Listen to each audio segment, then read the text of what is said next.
Money, wow. Grabe naman itong reading nyo, guys. Super combo naman ito. Money na, swerte pa, no? Swerte na, money pa. 'Di ba? Kaya nga sabi ko sa inyo, guys, always be grateful. Always magpasalamat. Kasi the more na nagpapasalamat kayo, guys, sa mga biyayang natatama nyo, sa mga kaperahan nyo sa buhay, sa trabaho nyo, sa sweldo nyo, sa negosyo nyo, sa mga investment nyo, the more na nagpapasalamat kayo, the more na dadating at dadating sa inyo talaga yung grasya at swerte sa buhay nyo. Okay?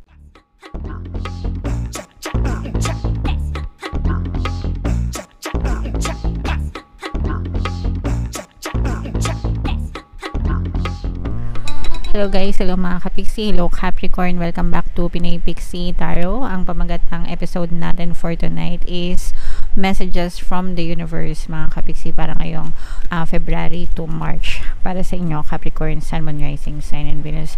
General reading lang guys, pwede mag-resonate, pwedeng hindi, combination ng positive and negative energy. Comment down below guys if feeling nyo naka-resonate kayo, no?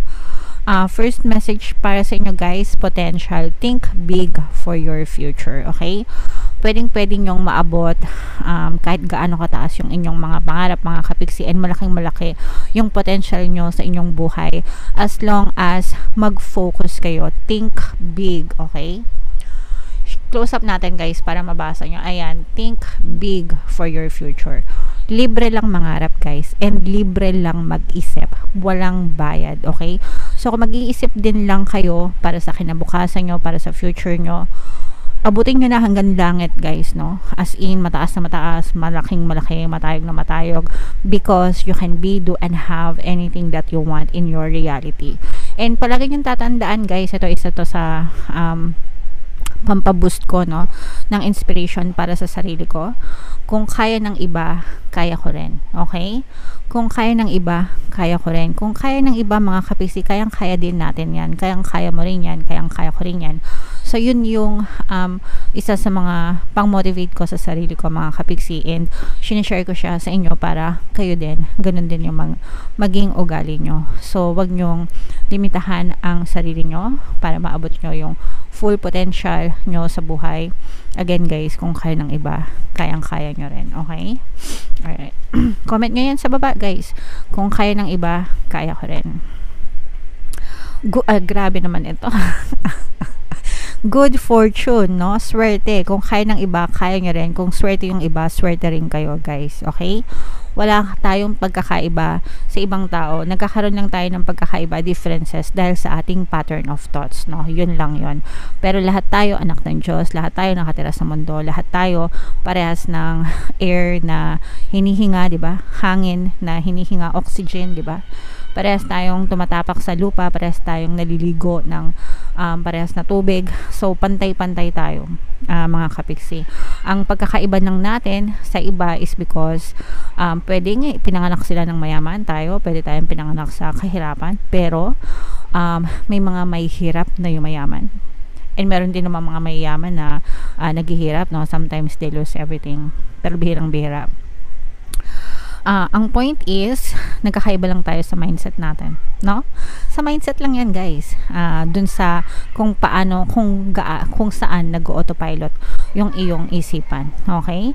So, good fortune. Anyway, going back to this message guys, good fortune, swerte, i-mind nyo na, mind swerte, mind good luck, mind good fortune. Invite the magic in your life by focusing your attention sa iyong full potential. Talagang suswertehan ka ng bonggang-bongga. Alright. Ang dami kong dakdak kasi na-excite ako sa message nyo. Gratitude, this is the key mga kapiksi para talagang maging maswerte ka and ma-reach mo yung full potential mo sa buhay. Gratitude, pagpapasalamat. Imbis na magreklamo ka, magpasalamat ka sa lahat ng na-achieve mo sa buhay mo. It's a very, very positive technique guys. Very, very good technique. One of the greatest technique na makakatulong sa'yo para mag-shift ka from negative energy into positive energy. Gratitude, pagpapasalamat. Always magpasalamat sa lahat ng blessing na natatamasa mo sa buhay, no matter how big, no matter how small. Always say thank you, always be grateful mga kapiksi. Alright? So with that being said, thank you sa lahat ng mga kapiksi. Thank you for watching this video. Thank you sa pag-subscribe mo. Thank you sa panonood mo. Thank you sa pag-like and share mo and sa pag-comment mo. I love you so much. Children, mga kapiksi, no, kung kayo ay may mga anak, mga bata sa bahay nyo, mga pamangkin, mga nakabatang kapatid, mga inaanak, mga pinsan, this is the best time na pagtuunan natin sila ng pansin. Especially sa era ngayon, digital era, 'di ba? Lahat nasa cellphone, lahat nasa gadget. Sometimes para manahimik yung mga bata, ang ginagawa lang ng mga magulang is paupuin nila, bigyan nila ng gadget, manood sila para manahimik. I don't know kung ano yung of course may pros and cons 'yan, pero iba pa rin pagtutok, 'di ba? Iba pa rin pagtutok na tinuturuan mo yung mga bata. So, pay attention to your kids, especially 1 to 7 years old. Very crucial yan sa kanilang development, guys. Okay? Go with the flow, mga kapiksi. Let things happen naturally sa buhay mo. Accept things na nangyayari sa buhay mo because it's your creation. Yung nakikita mo sa iyong buhay right now, yan ay resulta ng iyong mga past dominant thoughts, mga paniniwala mo. So, i-accept mo yan kasi yan yung pinaniwalaan mo. But you can definitely change your future by changing the pattern of your thoughts today. Pero, kailangan may acceptance, kailangan may acknowledgement, alright? And just let things happen naturally sa buhay mo. Okay? And last message para sa iyo, Capricorn, dito sa deck na to, guys. Money, wow. Grabe naman itong reading nyo, guys. Super combo naman ito. Money na, swerte pa, no? Swerte na, money pa. 'Di ba? Kaya nga sabi ko sa inyo, guys, always be grateful. Always magpasalamat. Kasi the more na nagpapasalamat kayo, guys, sa mga biyayang natatama nyo, sa mga kaperahan nyo sa buhay, sa trabaho nyo, sa sweldo nyo, sa negosyo nyo, sa mga investment nyo, the more na nagpapasalamat kayo, the more na dadating at dadating sa inyo talaga yung grasya at swerte sa buhay nyo. Okay? So, magpasalamat kayo, guys, and i-mind nyo to. Grabe. Nalunod ako sa sobrang ganda ng reading mo, Capricorn. I-mind mo na to. Mind swerte, mind good luck, mind good fortune, mind kaperahan, mind more money, mind money, diba? And pagdating sa pera, affirmations, guys, yung palagi kong sinashare sa inyo, actually tatlo na, no? Pero yung dalawa is money come to me. I-type nyo na rin yan, guys, sa comment section. Money come to me. Tapos yung isa, palagi ako may pera and palagi ako nagkakapera. So i-type nyo yan para hindi nyo makalimutan. And yung pangatlo, ito bagong favorite ko to, guys. I am the queen of abundance. I am the king of abundance. Okay? So, i-mind nyo na yan, i-type nyo sa comment section, guys, para talagang angkin nyo ang swerte at kaperahan sa buhay nyo. Alright? Grabe. Sobrang ganda. So, tingnan natin, Capricorn, additional mensahe para sa inyo gamit itong deck na to. Habang sinashuffle ko to, guys, panoorin nyo muna tong video natin regarding sa ating paano mag-manifest ng abundance video course. Kapiksi, sawa ka na ba sa mga struggles at hirap sa buhay mo? Masipag ka ba at masikap sa buhay ngunit hindi ka pa rin umaasenso? Ilang beses ka na bang nag-attempt magnegosyo at mag-invest pero palagi ka pa rin nalulugi? Sa pagkakataon na ito ay maaaring may subconscious beliefs ka na nagiging balakid sa iyong pag-unlad at pagyaman. Introducing, paano mag-manifest ng abundance video course.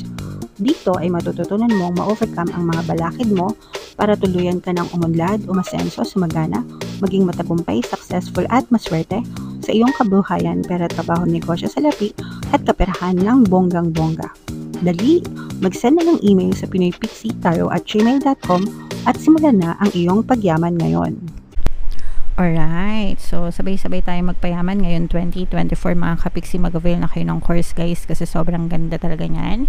And good news, guys, no, ngayong February until February 29, magbibigay ako ng 200 pesos na discount sa lahat na mag-avail ng course, guys. Kaya mag-avail na kayo, sayang yung discount and sobrang ganda talaga niyan, promise. And meron din tayong email coaching, manifest your desires using the law of attraction.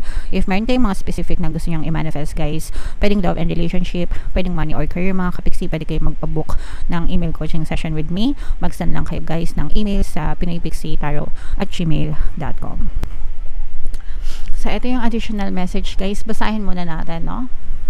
So, we have the magic energy, all energy para sa inyo. Choose to know the truth because you can. Open your inner vision. You can see through deception. Let the past go and make room for a better life. Rise up. Magic and wisdom are your birthright. So, napakaganda, guys, diba? So, gamitin natin yung ating isipan, no? Uncover the truth, mga kapiksi. Actually, you are the one who is choosing your truth, kung ano yung gusto mong paniwalaan sa buhay mo. So, much better na paniwalaan mo yung magagandang bagay, mga kapiksi, para magandang buhay ang iyong ma-experience, guys. Okay? And for some of you, you can see through deception. Ibig sabihin, magaling kayong mag-filter. So, gamitin nyo yan para sa ikabubuti nyo. Malakas kayong makaramdam, nakakabasa kayo ng tao kung niloloko kayo or pinagsasamantalahan kayo, diba? And kapag ganoon, syempre, iwasan nyo na. Wag nyong hayaan na abusuhin kayo, nalokohin kayo, diba? Protektahan nyo yung inyong mga sarili. And then, you have to let the past go. Okay?